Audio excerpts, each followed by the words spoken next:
Okay, so we are waiting just a minute or two for people to be transferred into the webinar from the little waiting room screen. So bear with us as we wait just a minute here before we kick off.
Okay, so Dr. Mueller, I think we're going to go ahead and get started. I see that people are still kind of jumping in, and we'll give everyone just a minute or so, but I will go ahead and introduce the subject. So thanks everybody for taking your time out of your evening to join us, Vibrant America. We have what is probably one of the most exciting subjects to me personally. We're talking about SIBO tonight and our IBS Shore testing, and we have Dr. Diane Mueller with us this evening to walk us through how that's going to go. So my name is Sarah Ashman. I'm a member of the clinical team at Vibrant America, as well as a marketing liaison. And I am super stoked to have Dr. Diane Mueller here. She is a registered naturopathic doctor, as well as a doctor of acupuncture and oriental medicine. She's been featured on Fox News as well as several radio stations, and her career has shined as a naturopathic doctor on staff in an integrative care setting at Swedish Hospital in Denver, as well as with her private practice in the Denver area. Her dedication to education has propelled her involvement in teaching in master's level nutrition and acupuncture programs. She's also been featured as a speaker and panelist in breast cancer awareness events. And Dr. Diane has been a featured speaker at an annual conference for the National Association of Nutrition Professionals, as well as keynote speaker at Nutrition Therapy Association National Conference. In addition, Dr. Mueller has over a decade of comprehensive training in functional medicine. She's the co-founder and co-teacher of a functional medicine certification program where she trains clinicians to understand functional lab test interpretation and treatment. And she'll give you a little bit more information about that later on this evening.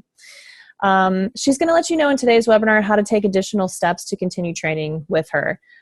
More to come after that. So with no further delay, Dr. Mueller, I'm going to go ahead and turn it over to you and let you go ahead and educate us all this evening. So thanks a lot for being here. Thank you, Sarah, and hello, everybody. I'm really looking forward to tonight's webinar and sharing the information that I've been gathering over the past couple of years about SIBO. So let me get to my next screen here. Sarah, I'm having a little bit of a snag. My screen does not seem to be advancing. Okay, I went ahead and advanced it. Try also using the space bar, or were you using the clicker, the mouse? I tried both the mouse, the space bar, and the down arrow. Okay, after this slide, if it still doesn't work for you, just let me know and I'll advance each slide. Okay, it's not working. I may have to give you back control. Okay, now give it a shot.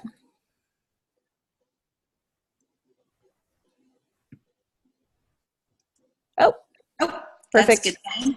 We got it. All right, so beginning with what is SIBO? And SIBO is a really important thing to start with defining because we want to make sure we're all on the same page here. So SIBO is defined as 10 to the 5th up to 10 to the 6th organisms of bacteria in the small intestine. So the small intestine is relatively sterile as compared to the large intestine. However, the small intestine is not completely sterile. It is normal to have some microorganisms in the small intestine. But once we reach these levels, 10 to the 5th or 10 to the 6th, that's when we begin to see some of the disease processes and some of the symptoms that are associated with SIBO. And a really important thing to help you guys become aware of, still having a hard time advancing, Sarah. Okay, weird. It says that you have control of my screen. Now give it a shot. Okay. Did I just do that? Yeah, I'm just going to not breathe. I'm going to sit here and not breathe and hope that it works. So you guys, the next thing that I think is so important that it's made really clear is the overgrowth of bacteria in the small intestine with SIBO are normal bacteria for the gastrointestinal tract. So it's not so much that we have an abnormal bacteria here, but that we have bacteria that's been dislocated and is now in the wrong place. And I'm going to tell you as we go through this webinar, I'm going to show you how that is true. But this becomes so important when we're thinking about testing for small intestinal bacteria overgrowth because these are normal flora. So if we run, say a gut zoomer, we find a pathogenic bacteria or we don't find a pathogenic bacteria, that's actually not going to tell us any information about small intestinal bacteria overgrowth. So we want to make sure that we're really looking and isolating these tests, the gut zoomer and the IBS Shore, we're isolating them and we're using them both and using them for their prospective parts of the body that we're investigating. So the IBS Shore for the small intestine, the gut zoomer for the large intestine. And so then why is this important? Why are we talking about this? So here's just a few statistics. So 84% of those with irritable bowel syndrome have SIBO, according to one research study. SIBO, and I'm going to show you some research to support all these, SIBO is a cause of leaky gut, and leaky gut is one of the triad of factors that leads to autoimmune disease. So now we can see that SIBO can lead to gut, can lead to autoimmunity, and once we realize that, the number of people that we need to consider that they could have a positive SIBO test and they could have a positive SIBO diagnosis it's just really large. And then linked to other health conditions such as chronic fatigue, chronic regional pain syndrome, Ehlers-Danlos, H. pylori, osteoporosis, renal failure, malabsorption of nutrients. And there's a couple other dozen health conditions out there. These are just some of the main ones. So we really want to remember that when we're looking at the functioning of the body, everything is related, everything is connected. So we want to consider this test, we want to consider SIBO, not just when we have GI problems, but when we have other problems too. So here we have a study that is looking at lipopolysaccharides. Now, lipopolysaccharides are part of the cell wall of gram-negative bacteria. So any normal flora that is gram-negative that ends up from the large intestine migrating to the small intestine and making a home there is going to release lipopolysaccharides. And lipopolysaccharides, a study is showing that even at physiologic concentrations, it can cause an increase in tight junction permeability, which is otherwise known as leaky gut. So what we're really saying here is SIBO is going to secrete, is going to release this lipopolysaccharide, and then that's going to cause leaky gut. And then here, this next slide is this autoimmune research study that I mentioned earlier, where what we're basically saying here that's so interesting is that autoimmune processes, autoimmune disease processes are always a triad of a few different things. So there's a genetic predisposition. So we have to have the gene in order to develop the disease. But as most of us know, just because we have a gene does not mean we have the disease. So there's an environmental trigger that comes on, and that creates that epigenetic change, and all of a sudden that gene gets expressed. So far we have two things. We have genes, and we have the trigger that's going to cause the gene to express.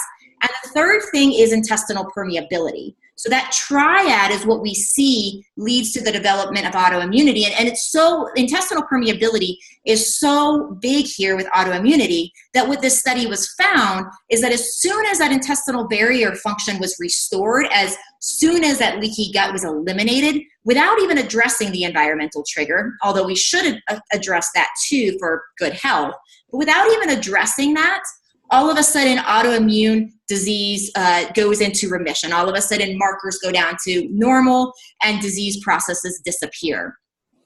So you can see, you know, looking at this, why SIBO as a root cause of leaky gut is so important. So here, this study basically showed that this was a lactulose breath test that was done to analyze SIBO, and we're going to talk about some of the differences in some of these testing mechanisms later so you have an understanding of this. This lactulose breath test in this particular study was found 84% positive in IBS patients. So 84% of people with IBS basically were positive for SIBO. So, you know, for so long we thought that IBS is this disease process or this, not even disease process and syndrome, this conglomeration of symptoms, and we don't even know why.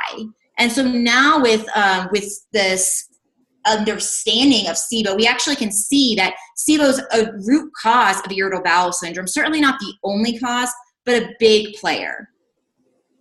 So then how do we get SIBO? So then let's take a step back, and in order to really start talking about the pathogenesis here, we need to look at the migrating motor complex.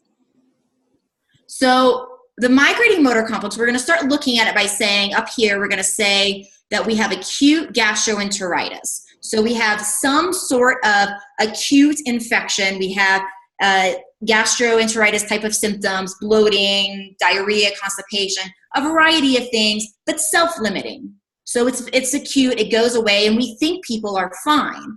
But here's where it gets a little bit more interesting, is right here we see that acute gastroenteritis, most of these bacteria that are going to cause gastroenteritis, such as Salmonella, Shigella, Campylobacter, when they are in our body, they're going to cause a release of cytolethal distending toxin.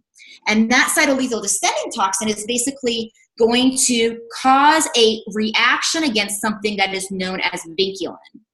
See, vinculin is a protein, and vinculin is a protein which helps to regulate something called the interstitial cells of Cajal. The interstitial cells of Cajal helps to regulate something called the migrating motor complex. So this is a lot, so I'm going to say this a couple times because I want you guys to really understand this.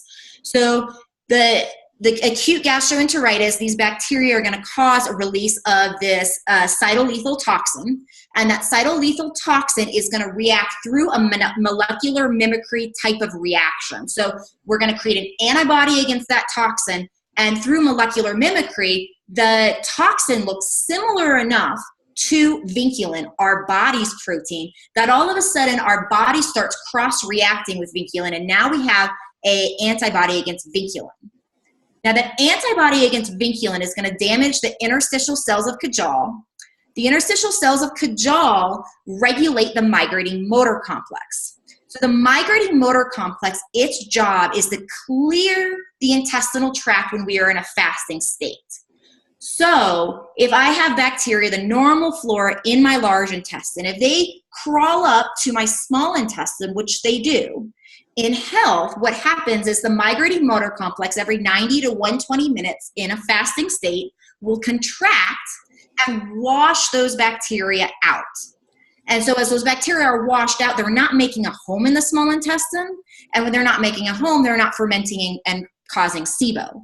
But what we're saying here in this slide is that TB toxin is going to lead to that anti-vinculin antibody being secreted, damage to the interstitial cells of Cajal, damage to the migrating motor complex, and all of a sudden we can't flush that bacteria out. So here's another slide looking at this from a slightly different way. So we see here that we have these two antibodies that are going to lead to the damage of the interstitial cells of Cajal. Then we're going to get dysmotility. Then once we have dysmotility, all of those bacteria, the normal flora that are in the large intestine, crawl to the small intestine. They make a home and they ferment. And we're used to fermenting in our large intestine, but when we start fermenting in our small intestine, that's where we get a lot of gas, that's where we get a lot of bloating, that's when we can get some constipation or diarrhea. So we really have a couple different things here. We have the food poisoning, which causes the dysmotility. So that's step one. And then we have the CD/TB antibody cross reaction with vinculin. The vinculin antibodies develop. And since vinculin is part of the interstitial cells of Cajal and that migrating motor complex, I call it the washing machine. The washing machine of the stomach or the intestinal tract basically stops. So other things that have been shown in research to be root causes of SIBO are abdominal surgery and low stomach acid. We know H. pylori is a big cause of low stomach acid. So with that, we have to consider the H. pylori in here as well as a cause of SIBO. And it's also important to realize that about 70% of SIBO, it's estimated, is caused by this food poisoning type of reaction. And it's also important to realize that some people, they have food poisoning and they don't even know they have it. You know, we can go out to eat at a restaurant and we can come home and maybe we don't have obvious food poisoning symptoms where we are, vomiting and having diarrhea and having these really acute reactions. But we could have some non-obvious things happen, such as we could feel a little nauseous and maybe get a headache, maybe we need to go to bed early, and we write it off as something just did not settle right, and perhaps our body was able to clear the microorganism quickly, but that doesn't mean there wasn't necessarily a microorganism there. So when we look at it from that standpoint, the number of people that have SIBO, that could have SIBO, potentially really pretty large. So here's a study looking at motility, basically showing that during periods of fasting, the migrating motor complex basically runs every 90 to 120 minutes to sweep debris through the GI tract. And we're seeing there's several studies out there that basically are showing that abnormalities in the migrating motor complex predispose to the development of SIBO. And then here's another study looking at anti-CD/TB antibodies and basically showing that the anti-CD/TB antibodies will bind to the interstitial cells of Cajal. And then once the CD/TB antibody binds, that's when we can start, like this study is saying, that's when we can start cross-reacting with vinculin. So these are just some studies that are kind of showing you from a research perspective a little bit more about what I was talking about. So this study is showing that the development of long-term consequences following an acute episode of gastroenteritis reflects factors that include genetic predisposition as well as development of intestinal dysbiosis. So what we're really saying here is that an acute episode of gastroenteritis has long-term consequences. So this is something that I'm constantly educating my patient population about, is that if you ever get food poisoning, if you ever think you get food poisoning, let me know right away, because we want to test and we want to check for these things to make sure that this process is not developing. So diminished acid production, hypochlorhydria is a risk factor of SIBO and can develop after colonization with H. pylori. So here's a little bit about the H. pylori and the hypochlorhydria being a component of the development of SIBO. So here's another study looking at GI tract surgeries, especially ones that create blind loops, can predispose to bacterial stasis and overgrowth due to abnormal motility. So if you have anything that's going to affect motility, there's potential of this happening.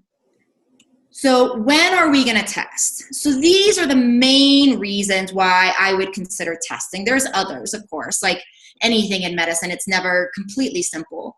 But these are the big ones. So any common symptoms of SIBO/IBS, gas, bloating, diarrhea, constipation.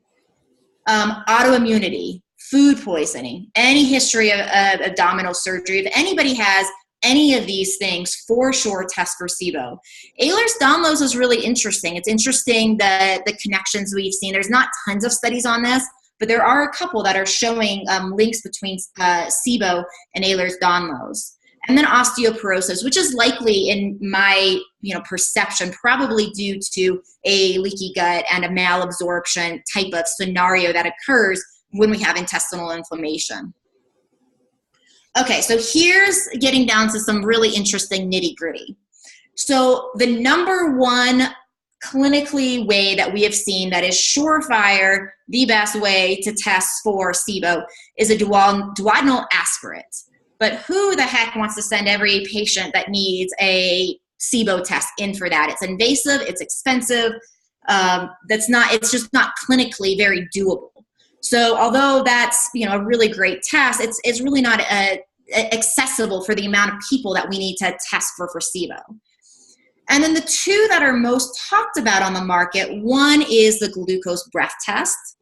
The second is the lactulose breath test. So I want to talk to you a little bit about the pros and cons about those. So the glucose breath test is estimated to be about 62% sensitive and 81% specific. So although it's pretty specific, not all that sensitive. The lactulose breath test is estimated to be about 52% sensitive in multiple research studies and 85% specific. So better specificity, less sensitivity. Now, there's some problems, though. A lot of the reason why a lot of practitioners are using lactulose over glucose in the field is because the whole idea of using a test like that, how it works, is that we are giving the body a sugar, and sugar, if there's SIBO there, then the SIBO will ferment, and then we collect the breath. We collect the gases. And so with that, as we collect the gases, then we measure that and we see how much gases are, and if there's a lot, then we know it's SIBO. Now, glucose is absorbed in the first 3 feet of the small intestine, pretty much 100% absorbed, and it's estimated we have about 20 feet of small intestine. So the problem is with the glucose is, even though it's reasonably specific, it's not very sensitive. And as somebody I just saw mention that if it's sensitive, we're going to get a lot of false negatives. So it's absolutely true. So even though, we can get some positives on it, we are going to miss a lot because that glucose is really easily absorbed in the first part of the small intestine. It's not going to make its way to the latter part of the small intestine. And anything that's in the latter part of the small intestine, we're going to miss. Now, lactulose is not a absorbable sugar. We don't really have the enzyme to break down lactulose in our gastrointestinal tract. So lactulose will, provided we don't have leaky gut, it will make its way all the way through the intestinal tract so we can catch some of those. If SIBO is present in the later part of the small intestine, we can catch it there. Now, I believe one of the reasons why the glucose and lactulose breath tests don't pick up a lot is because there's actually a third type of gas, and this is where the hidden SIBO comes in. So the glucose and lactulose breath tests both look for hydrogen gas and they look for methane gas. But we know from things like duodenal aspirates, we know that there are gases that are produced that are not tested. And the one that we know of is hydrogen sulfide. So there's not a test on the market that is analyzing hydrogen sulfide. There are ways to extrapolate some of the data from the lactulose breath test to give us some ideas if there is hydrogen sulfide type of SIBO there, but it's not for sure. So that's just a tricky part about diagnosing. Now, the gut zoomer, I want to make really clear. I mentioned this earlier, 20 minutes ago, saying that we don't want to utilize the gut zoomer to analyze SIBO. Like, I talked to somebody recently who was sharing with me that he was just running the gut zoomer because what was the point of doing something like a different test? It makes more sense, according to what he was thinking, to test the gut zoomer, because if there's a positive, then you know what microorganism you're treating. And while that's true for the large intestine, because we're not really dealing with pathogenic bacteria that's causing SIBO, or that's really causing the acute SIBO, or the chronic SIBO, I should say, we have pathogenic bacteria that cause that migrating motor complex to get dysregulated, sure. But then usually that clears, and then what we're talking about is normal flora that's actually deeply rooted in the ongoing SIBO reactions, the ongoing SIBO symptoms. So we don't really want to use the gut zoomer for determining if there's a problem, because we're going to miss if there's actually a problem in the small intestine. If we have H. pylori come up on the gut zoomer, we could say, oh, this person may have low stomach acid, and that means that they could maybe have a tendency towards getting SIBO, but we don't really know. So that's a little bit questionable way of doing it. So I would definitely run the gut zoomer, look for those microorganisms. Absolutely. We just need to make sure that we're using it clinically for what it's designed for, which is really looking at more of the large intestine and the microbiome and all those great markers in there, but not so much for analyzing the small intestinal bacteria overgrowth. Now, some clinicians out there are diagnosing based upon symptoms. And honestly, I don't even think that's the worst way of going. We're going to miss things. I've had autoimmune people that had absolutely no GI symptoms at all, that I have used things like the lactulose breath test and found SIBO. And, so we want to be careful about just saying if there's symptoms there, then we're always going to only treat based upon that. If there are symptoms on there, then yeah, it's a reasonable thing to treat there. But even if we decide, okay, we're going to do a diagnosis based upon symptoms, then I would always recommend using this IBS Sure, because even if we're going to do it based upon symptoms, what this IBS Sure is giving us that some of these other tests don't give us is the ability to regulate how we're doing as far as preventing recurrence. The recurrence rates of SIBO are so high. So we can use it for a couple different reasons. We can use it, one, to actually tell us if there's this chain of events with food poisoning that's causing problem, which is going to catch probably about 70% based upon 70% of the people with SIBO do have this whole progression that starts from food poisoning. So that's going to be better already than what we're looking at from the glucose and lactulose. So that's one. So one, we can look at that to see, okay, do we have this progress of things where we are having a reaction with these antibodies, letting us know there's been food poisoning. The second piece is we want to make sure that we are doing everything we can to basically prevent the recurrence since it's so high. And we want to make sure that we're doing that by running the IBS Sure at the beginning when we're starting treatment. And then as we're working, and we're going to show you guys some treatment ideas here in a little while, and as we're working to really repair the migrating motor complex, and we're working to repair that whole process, we want to make sure at the end of that protocol that we put people on, that we are going in and we are retesting with the IBS Sure to see that, yes, we did indeed change this. And what I would recommend is that doing the IBS Sure at the very beginning when we're suspecting SIBO, doing it once we've cleared SIBO and symptoms are better and we're managing progress, about the 3-month mark as we're working on the migrating motor complex, come in and do it again. And make sure those, especially that anti-vinculin antibody, make sure that level is coming down, because that's telling us that we are on the right path, that what we're doing, the treatments we're doing are working.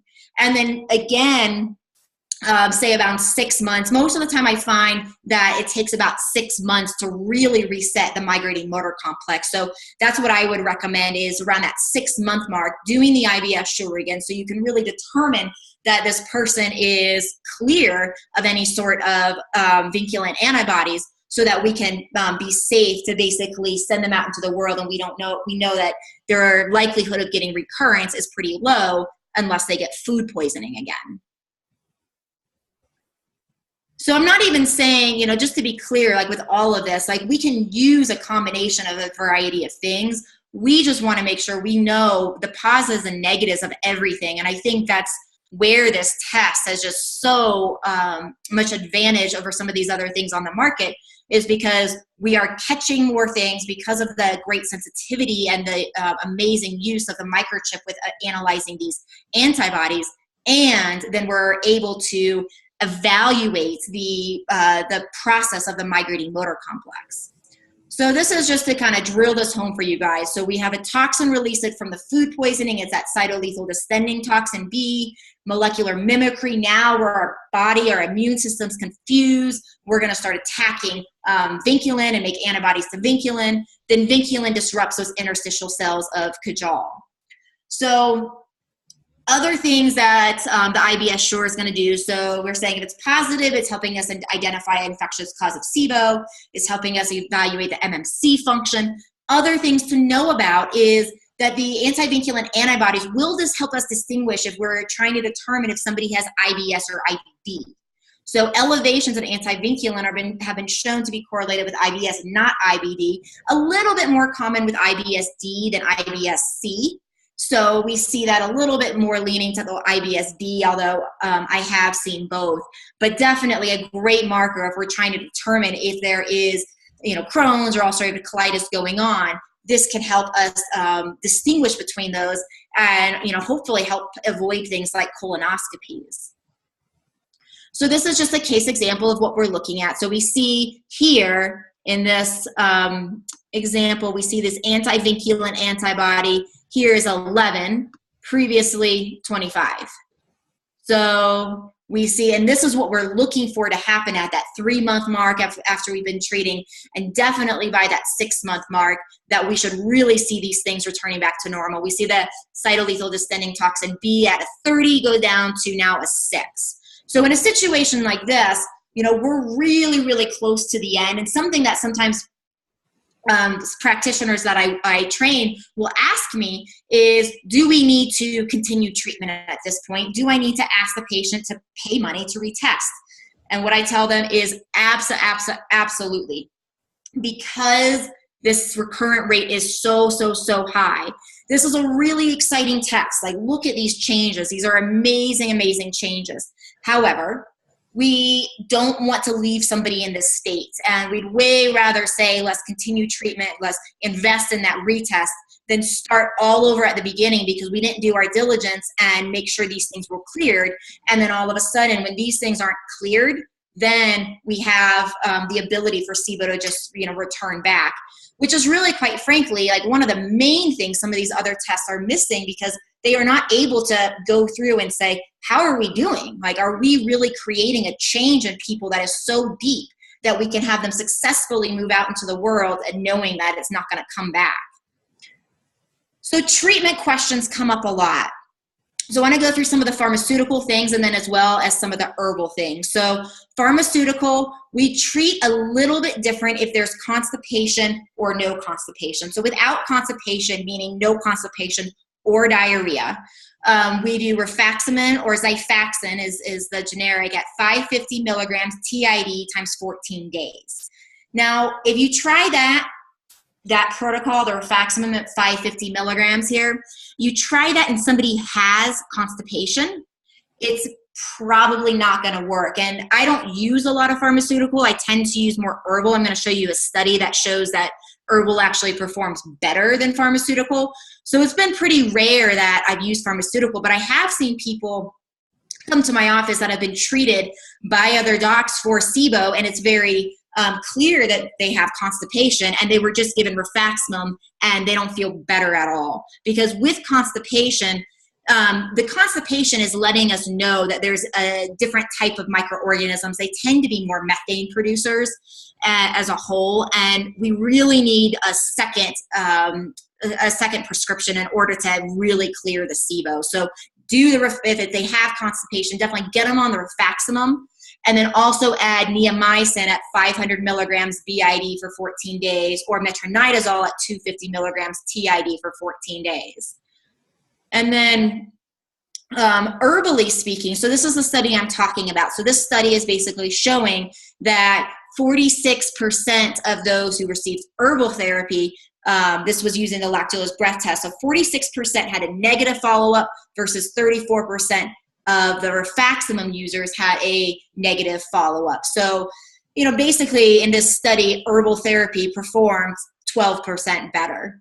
And the herbal therapies that were used, there was dysbiocide and FC-Cytal by Biotics, and then a couple of Metagenics products as well, Candibactin. So you can look at that study when you get the slides and read more about the specific nutrients in there. But a lot of the things in these products are things that we're listing here. So berberine containing herbs, oil of oregano, neem, Methane producers, allicin, the active constituent in garlic, definitely recommended. It works so much better that way. So how I would recommend doing that is methane is almost always going to be constipation. So if somebody has constipation, throw in some allicin. And then lauricidin, monolaurin, is also helpful. Lactobacillus plantarum, there's a product called Ideal Bowel Support that has a decent amount of this particular microorganism that we use, and then a Trantil. So I want to show you guys in a little bit of research here. So this is looking at the research around the antibacterial components of berberine. The study was done on MRSA.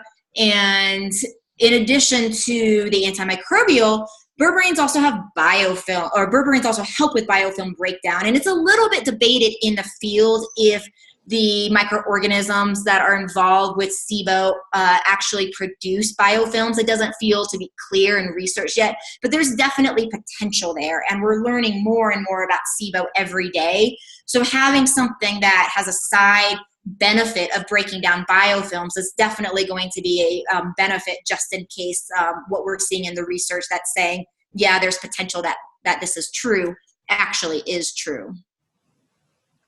And then oil of oregano. So oil of oregano will work for some bacteria, not for others. Oil of oregano I've seen really good clinical results with it. We want to make sure if we're using oil of oregano, we're getting enteric coated, because otherwise the oil of oregano seems to really start being breaking down in the intestine or the stomach, and it's not going to make its way to the small intestine, so we're not going to get that same sort of value. So make sure you get an enteric oil of oregano. Neem, I haven't seen as many people using neem, but I've used it a little bit. Other people in the field are using it with some success. So it's definitely antimicrobial.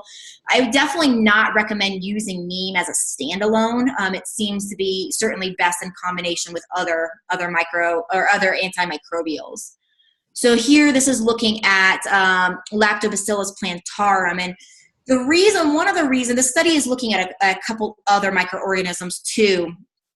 One of the reasons why we focus on Lactobacillus plantarum is because in addition to helping with the reduction of SIBO and treating of SIBO, it doesn't seem to exacerbate SIBO. And we have to be really careful, because there was a lot of times if we're giving probiotics, it can exacerbate SIBO. And it makes so much sense, right? Because if we are adding additional microorganisms to the small intestine, so we're taking those probiotics and they go into the small intestine, and we already have too many microorganisms there, then there could be a problem with actually causing more fermentation.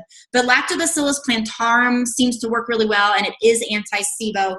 In addition to that, spore-based probiotics work really well, because spore-based probiotics, because they're encapsulated in their spore, they actually make their way all the way to the large intestine before breaking down. So we can actually repopulate the large intestine that way. I haven't seen research, there might be some, I haven't found any though, that is saying that spore-based actually is going to dramatically treat SIBO. But it definitely can help with the large intestine. So if we are doing something, say we run an IBS short, say we run a gut tumor, and yes, we are looking at a SIBO picture, and we're also looking at a parasite. So we have Giardia in the large intestine. Definitely going to want to get some probiotics there, but we want to be very careful when we're giving the probiotics that, in that case, that we would give a spore base to help with the large intestine infection and not exacerbate the SIBO.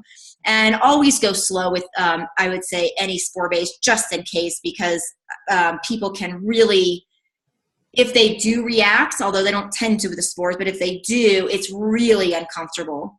So this is a study looking at Lactobacillus plantarum and how it's actually reducing methane output. So the thought here is that it's actually killing SIBO, and once the methane SIBO is being killed, then there's less methane output. So Lactobacillus plantarum is definitely a good thing to use, especially with that constipation type of SIBO. So monolaurin. So monolaurin is another thing that a lot of people are using in the field for SIBO, and we have used this a bunch in our clinic. So there's not any studies looking at SIBO directly, but it is definitely an antimicrobial against anaerobic bacteria. It's antimicrobial against streptococcus and enterococcus. It's a methane inhibitor, so definitely good for, again, constipation. And it's also an antifungal, and it's something that I want to throw out. Using it for small intestinal fungal overgrowth. Now, small intestinal fungal overgrowth is just getting to be more researched right now. So we're finally getting some of the conventional research to actually look and say that Candida, for example, is not just a opportunistic infection that seizes an opportunity when the immune system is severely compromised, or when we are in surgery, or these types of scenarios, that the opportunistic nature of fungus can be a much more mild opportunity. It can be a dysregulation of the normal flora. It can be the immune system being dysregulated. And I wanted to mention this because sometimes what we can see is we can treat SIBO and we can follow up with IBS short, and we can say, oh my gosh, it looks like everything is good. And every once in a while, it will see that people still have some similar GI symptoms. And we're seeing research that's showing that basically many people also have SIFO. So I wanted to throw this in there. So if you guys run this, you treat, you follow up, you retest, and you're like, well, what the heck is going on? Because I did all these steps. That's kind of one of the next things to think about, is throwing in some of those antifungals. And so monolaurin is nice because we're going to get a little bit about that.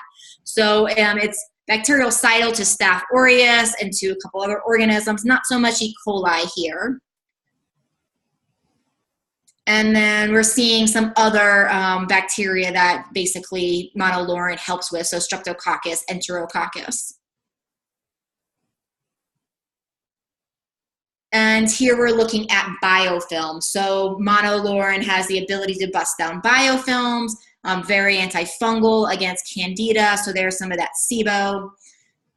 So I want to also educate you guys here, because there's a little confusion in the field about the difference between monolaurin and lauric acid. So let's skip ahead one slide here. So monolaurin basically is a monoglyceride formed inside the body. Lauric acid is structurally similar. Lauric acid we get from things like coconut oil, and then our body is going to create monolaurin.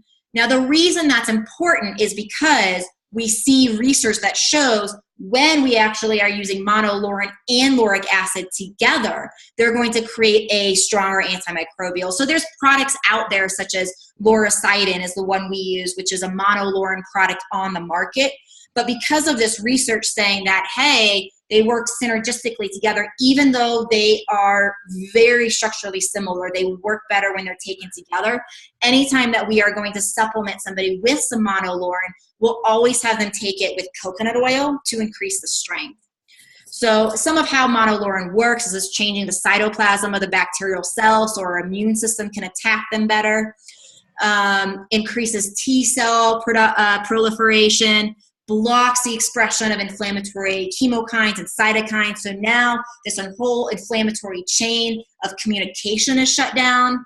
We get the inhibition of recruitment of CD4 T cells and a decrease in TNF alpha. So really working on a great, monolaurin's so good because we're getting some anti-SIBO, some biofilm disruption, some anti-SIFO, and we're helping to regulate the immune system and deal with some of the inflammation that is created from things like SIBO. So a Trantil is another product on the market you will hear about. So a Trantil has been shown to really help with bloating and constipation. And one of the reasons why it does that is because it's going to stop methane production. So this is straight from atrantil.com and their facts. Definitely seen some good good clinical data, and there's certainly studies like this that are really backing up saying there is a great improvement in constipation and bloating. I would never use a Trantil on its own to treat SIBO. Would always be combining it with berberines, with oil of oregano to do that. We did a very, very small pilot study in our clinic on SIBO, and we found, like, we were looking at the combination of a few different products, and we actually found that berberines themselves, with using a few other products like the Atrantil, but without adding tons of extra antimicrobials like oil of oregano, did seem to give us the most consistent results. But really what I would recommend is having several of these things in the arsenal, because certainly people do respond to things differently. That's definitely very, very clear. So it's good to have a few things that you are able to access. And then we also see that here we're looking at allicin. So I mentioned earlier that allicin was really important with the constipation type of SIBO. And that's because it's actually going to decrease the population of the methogen-producing archaea. There's a different microorganism that tends to be involved with the production of methane, known as an archaea, and that allicin will actually target that particular microorganism. So anytime we have constipation, we always want to throw in that allicin. So to kind of sum this up before we move on to the next section, I would say if you come back and you say, okay, IBF sure is positive, we need to start with treating for SIBO, then we're asking, do they have diarrhea or constipation? And utilizing, if we decide to go to the pharmaceutical route, making sure we're throwing in neomycin or metronidazole on top of that rifaximin if it is constipation. And then if it's no constipation or diarrhea, then we would more use the rifaximin only. And with that, we can also use for diarrhea any of those antimicrobials that I talked about. Berberines and oil of oregano really do seem to be the strongest. And then making sure we're throwing in allicin as well for the constipation. And then we can also consider things like Atrantil and the Lactobacillus plantarum. We keep those around just to have a variety of things, since everybody does respond differently. And so now what do we do about the MMC? So now we've gotten people to a point, their symptoms are almost negative, they're feeling really good, and now we want to make sure that we are preventing recurrence. So it's really important to know that the MMC is not the same as peristalsis. So both are stimulated through unique hormones and unique nervous system activity. And so what we're looking at here, so on the left of these two pictures, we see the migrating motor complex. And you see from here to here, there is vagal activity for the migrating motor complex. For postprandial contraction, so for peristalsis segmentation, we are looking at the vagal nerve is interacting pretty much the entire time. Now, the problem with this, with the vagal nerve and the MMC, is look at over here, the vagal nerve is not influencing phase 3 of the migrating motor complex at all. So what does that mean? So phase 1, so let's look at the phases. So phase 1 is kind of a quiet phase. There's not much happening there. Phase 2 is low amplitude contractions, a little infrequent. Phase 3 is when we get those high amplitude contractions that are really working to clean out the debris. So it's really phase 3 that has the activity that's cleaning out the debris. So despite looking at this and saying, well, yeah, the vagal nerve does influence MMC a little bit, but despite looking at this, because it doesn't influence the phase 3, it's not actually going to be directly involved in clearing that debris out. So while we know that healthy vagal nerve function is so important for digestion, and we should absolutely be focusing on that for overall digestive health, we can't just do a lot of the things that we normally know for vagal nerve health and think we're going to get the MMC to work again. So peristalsis versus MMC. So peristalsis is going to begin in the esophagus when we swallow. Just a little quick review. We know it moves through the stomach and small intestine. It helps move through the digestive tract. Once in the digestive tract, we have that churning, this is that segmentation. So, you can see in these pictures, just as a anatomy and physiology review for you all, that we get the bolus of food that is basically moving all the way down eventually to the anus. So that's what peristalsis is, right? It's really about regulating the food, and peristalsis is really active when we are not fasting. It's stimulated by eating. So we have vagal nerve stimulation in the esophagus. In the stomach, we have stretch receptors that are basically going to stimulate that contraction. Small intestine, we also have stretch receptors, and we have the enteric nervous system controlling it. The interstitial cells of Cajal, so there are interstitial cells of Cajal that regulate peristalsis. There's different interstitial cells of Cajal that regulate the migrating motor complex. The interstitial cells of Cajal for peristalsis are also regulating the digestive tract as a pacemaker. They are located throughout the entire digestive tract. So they're from the esophagus to the anus. And we see that there's stretch receptors that basically are creating some of the signal that is allowing for the peristalsis contraction. So acetylcholine and substance P are going to be used, vagal nerve's going to be involved, and we're going to see a few different inhibitory agents that are going to play their role. Now for peristalsis itself, remember peristalsis and the MMC function, we're going to treat them in different ways. So if somebody eats a meal and says, oh my gosh, I eat this meal and I feel like I'm full, could certainly be low stomach acid. That could also be a keynote to say, okay, well, you're not moving food through very well. That's peristalsis problem. Now, if they get really bloated 30 or 40 or 50, 60 minutes after eating, then we're starting to question, did that food start moving into the small intestine and is now feeding those bacteria that are there and causing fermentation? And that would be more of SIBO. So for peristalsis, we can use choline, since acetylcholine is the neurotransmitter. There's studies on electroacupuncture increasing for peristalsis activity. Anything that increases vagal nerve activity, so yawning, meditation. There's even a study on playing the didgeridoo on vagal nerve activity, which is great. And all those things are so lovely, but they're not going to do this. They're not going to work on the migrating motor complex. So the migrating motor complex, remember, this is different. So now we're talking about fasting. And the purpose is really just to clean the debris. The migrating motor complex, 99% of the studies I see say stomach and small intestine. There is one study I found that says that there might be some activity in the large intestine, but that's definitely a debatable thing. It definitely does not seem, from a treatment perspective, when we upregulate the migrating motor complex, I don't see people have diarrhea, for example. So if somebody already has diarrhea, the migrating motor complex does not, increasing this does not make that symptom worse. I've literally never seen that. So that definitely, tells me that if there is migrating motor complex in the large intestine, it's not operating in quite the same way as the stomach and the small intestine. So vagal nerve and ghrelin. So vagal nerve, like I said, will influence phase 1 and phase 2. It will influence the stomach more than the small intestine. Fasting will release ghrelin. Ghrelin is one of the best ways we can get the migrating motor complex to work. So making sure that people are not eating between meals.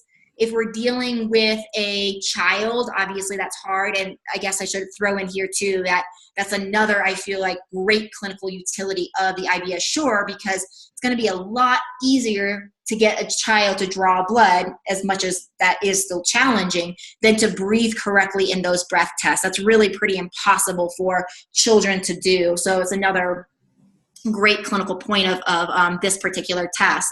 So making sure that we're fasting to get the MMC going, so not eating between meals. Usually I recommend for people that when we're treating the MMC, that they do a 16-hour intermittent fast 2 to 3 times a week. And just trying to extend that fasting period as long as possible so that we can really get this MMC going. And although a lot of people don't like doing that, a lot of people, most people hate SIBO more. So it's actually been a pretty compliant thing that I have found in my experience. So the small intestine MMC is upregulated by motilin, by ghrelin, by 5-HTP, by acetylcholine, ginger, and D-limonene.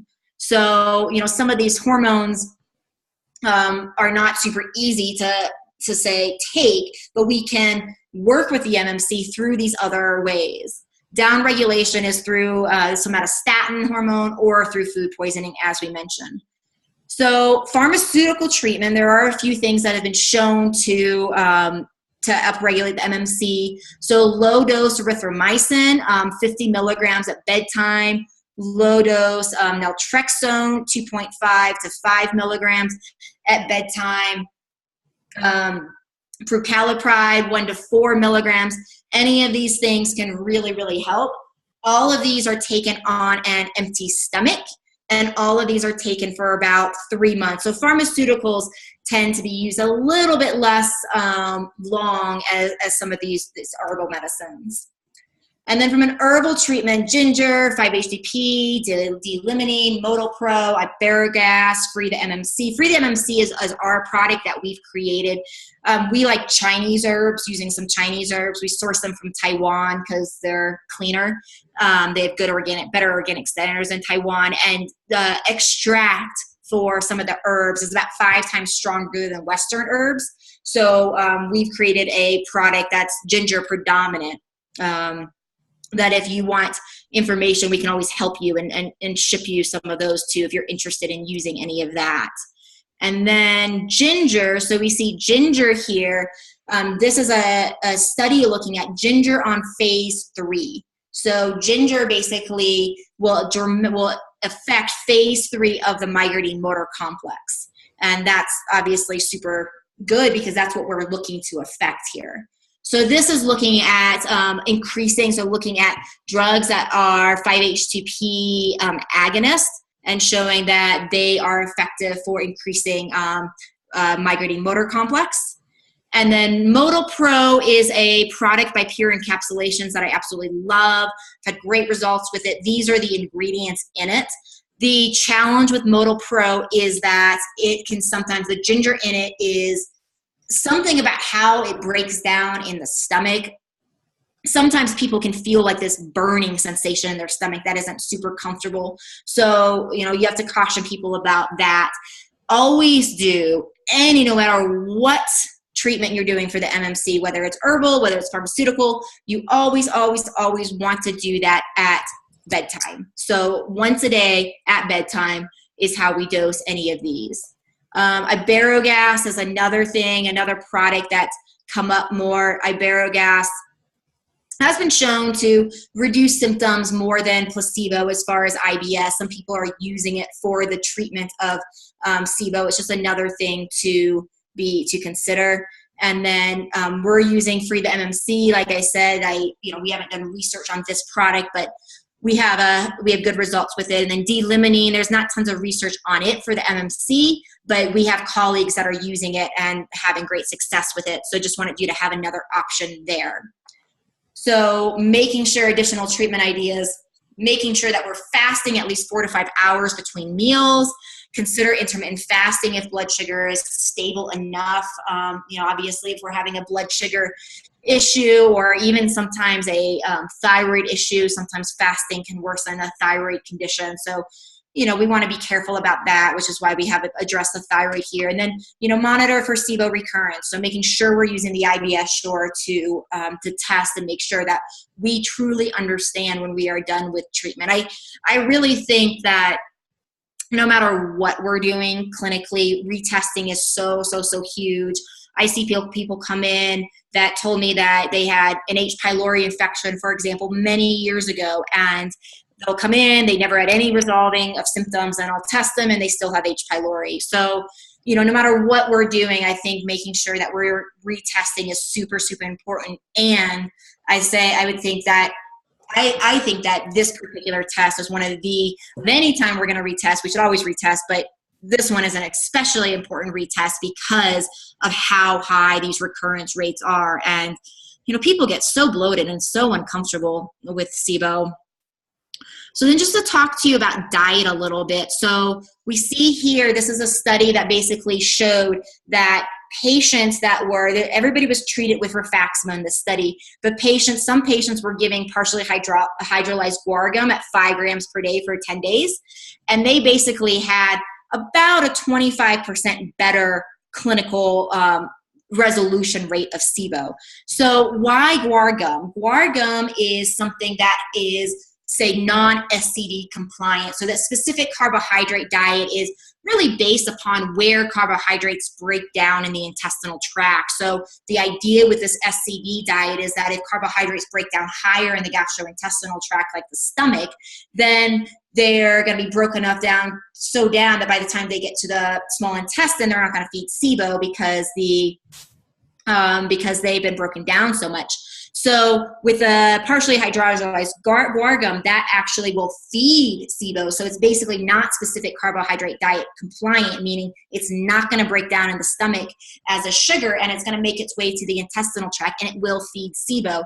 But what we see here in this study is, even though it did feed SIBO, that people actually perform better. So there's some theories on this in the field that perhaps by feeding SIBO, it actually is a little bit more active and a little bit easier to kill that way.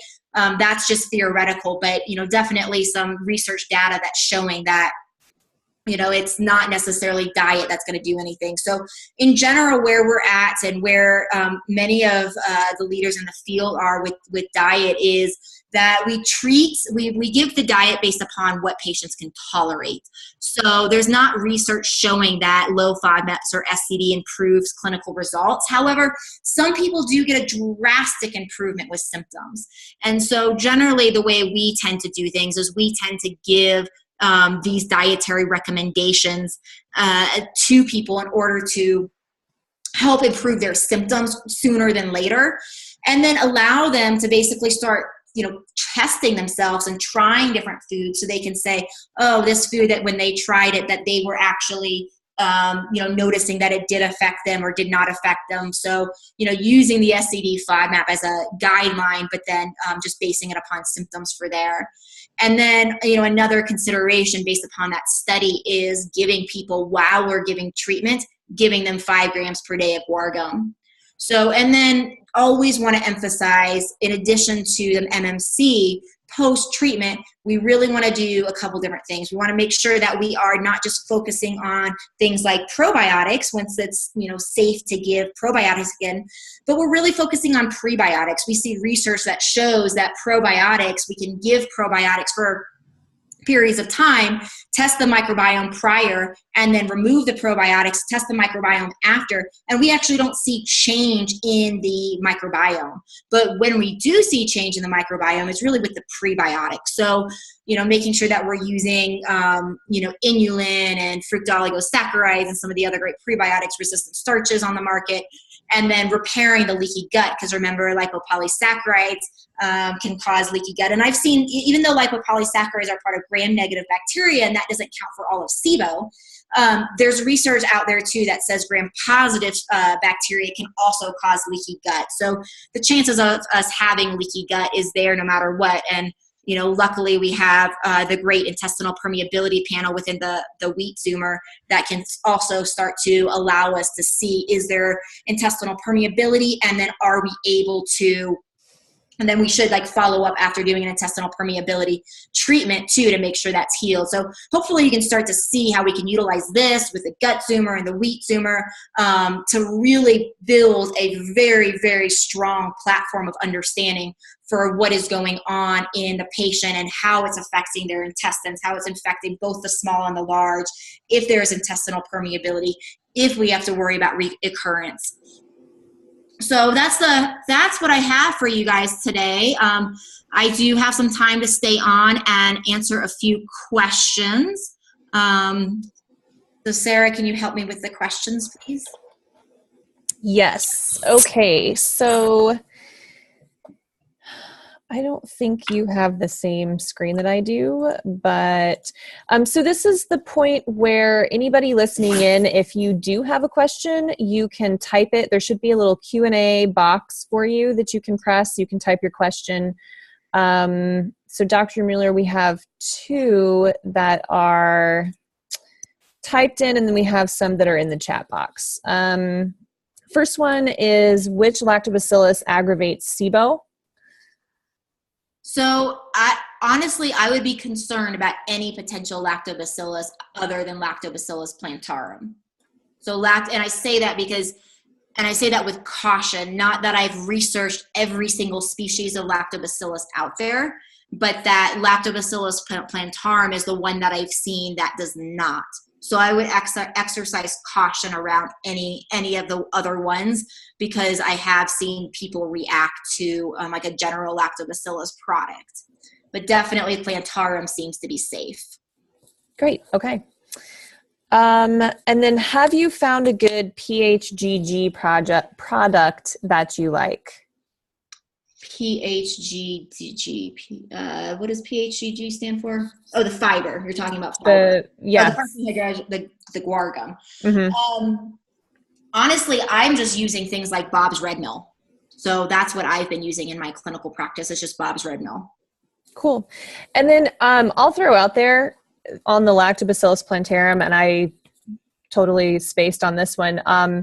For those of you who prefer to use food-based stuff and fermented foods, but fermented foods tend to make SIBO worse initially, I have actually found a product called Good Belly that's a drink. It's just a fermented juice drink, and there's not much sugar in it at all, which doesn't really matter because I've used it on a lot of SIBO patients of my own and seen wonderful results. The only probiotic in it is Lactobacillus plantarum, and that's the 299V as in Victor strain. And it comes in both gluten-free and non-gluten-free varieties. So you just want to make sure which one you're buying based on what your patient's needs are. But if you want to find a drink product that's not a probiotic capsule, that is an option. And you can find that in most like health food stores. And it tastes really good too. So that's just an FYI. Let's see. What dose of D-limonene? D-limonene, that is something that I have not actually used. So I don't honestly, I'd have to look up doses and research. I know it works, but I have not, like I said, it's something that more of my colleagues have used. So I'm not honestly sure on dosage of that one. Okay. Let's see, we've got, how do you square need for prebiotics such as FOS and inulin as part of treatment when the patient may experience increase in GI symptoms with these FODMAPs? It's a good question. I don't honestly use prebiotics most of the time. I'll use a little bit of guar gum sometimes, but I don't tend to use prebiotics in the beginning when I'm saying let's do an SCD FODMAPs type of diet. Initially to kind of get a baseline. And then from there, once we get a baseline, then we can start adding things in and saying, okay, well, let's add some inulin, let's add some, potato starch, some of the resistant starch types of foods, and see how people do. So I find it to be a clearer thing to get a baseline than to actually just start adding those in right away. Okay. And then, to add to that, so are you basically having them eliminate all of those to start with, or because I've seen both where they can either just continue to eat how they eat, make smart choices, help them, eliminate junk and sugar and that kind of thing, but not necessarily going low FODMAP. And then I've also seen where they do go low FODMAP, and I don't really know that I've seen a difference as long as the SIBO is being treated. But have you seen anything different? No, I mean, just like I was saying from a research perspective, a diet does not seem to change clinical results. Mm-hmm. So, I think a conversation to have is to talk to patients about that and to let them know that, hey, by doing, something that's a little bit more strict in the beginning, some people do get better symptomatic results quicker. Not going to really change probably how long we have to treat you, but you might notice something sooner, faster. Mm-hmm. We don't know, but it's going to be the best shot in the dark of saying, hey, let's get a bunch of foods out and see if you can feel better faster. And, I always, if I do that for people, then I also let them know that this is not a permanent thing. This isn't like you're going to be eating this diet for the rest of your life. But I think it's good to just give people the data, just let them know it's not going to change clinical results. It could change symptoms. Is it important enough for you? Are you uncomfortable enough where you want to feel a difference, quicker, sooner than later? And if so, it might be worth trying the diet at least for a week and seeing if that gives you some results. Okay, great. We'll do a couple more, and then we'll start to wrap things up. We'll talk about the discount that we're offering for people who have attended tonight too. Last couple questions. What are some good spore-based probiotics? So Biospora is one, Megaspora is another, Zymogen also has another. I think that's very brand new. We just placed our order with Zymogen to order their new one. So I haven't tried that one yet, but Biospora and Megaspora are both great. Great, yeah. What dosage do you use for Allison? Around 200 milligrams a day. Sometimes, depending on how bad the constipation is, I might push that to 200 milligrams twice a day. I use a couple different products. Alamax I'll use, or Allison by Designs for Health. But yeah, 200 milligrams. If somebody is really, really severely constipated, it's worth pushing to 200 twice a day.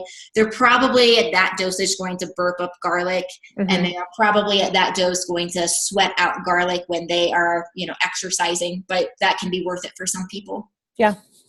All right. And then last one, if a patient comes in with food poisoning, what are your preferred tests? Great question. Yeah. So if somebody has food poisoning, I think looking at the entire picture is really important. So we definitely want to run the IBS, sure. Running a gut zoomer to make sure that we don't have some residual, to see if the food poisoning was self-limited or to see if it's cleared. And then definitely running a wheat zoomer. And, running the wheat zoomer, the wheat part of it may not be as connected to the food poisoning, but we definitely want to see if there's been any intestinal permeability. And if we're doing intestinal permeability, it's, we might as well look at wheat too, because it's all part of that same panel and can really help people, especially since we see very clearly that even in people that don't have IgE reactions or IgG reactions or have celiac, so all of these common ways that we react to gluten, gluten will still increase zonulin. And once zonulins increase, we have intestinal permeability. So, I think it's definitely worth throwing a wheat zoomer in there too. Okay.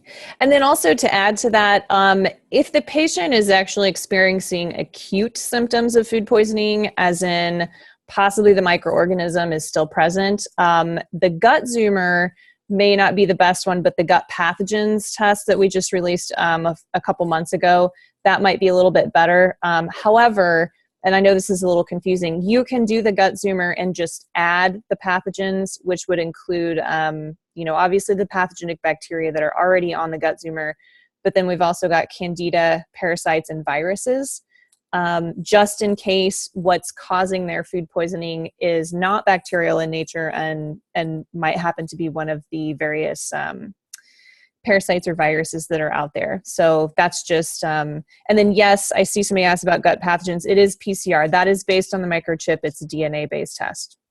So that would be if you suspect that the infection is still ongoing, which for many of these pathogens, it is self-limiting. It's typically, 24 hours to 3 to 4 days. However, sometimes can go over that. So yeah, you have a kind of a small window of time where you would be able to actually test that. Okay, so I think we've cleared most of the questions. I'm going to go ahead and let Dr. Mueller give us just a quick, brief summary on the program that she offers before we talk about the discount tonight.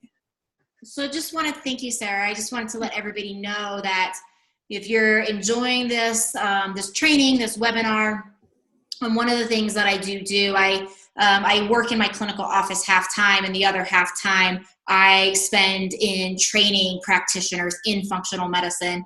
So it's basically a year-long coaching program that I offer, and the idea is to go through the details from research to treatment to mechanism of action, just like we did tonight, from a variety of different disease processes, and look at some of those causes and treatments from a functional medicine perspective. So it is an application process. You can find out more on that mindfulness-medicine.com/MMCP page. And if you go there and apply and look at it, we'll look at your application. If it seems like you're the right fit for the program, then we'll get on the phone with you. We'll talk and we'll answer your questions to make sure it does seem like, yes, this is a good fit. But if you enjoy this and you really feel like, hey, you want to go deeper in your functional medicine training, we'd definitely love to help. You can check out my website too. The livinglovecommunity.com is my clinic website. The mindfulnessmedicine.com is my practitioner website. And then, of course, there's email or phone as well.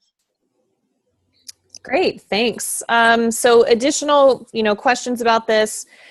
If you already have an account with Vibrant, please contact your regional rep in terms of questions about ordering the IBS Shore testing.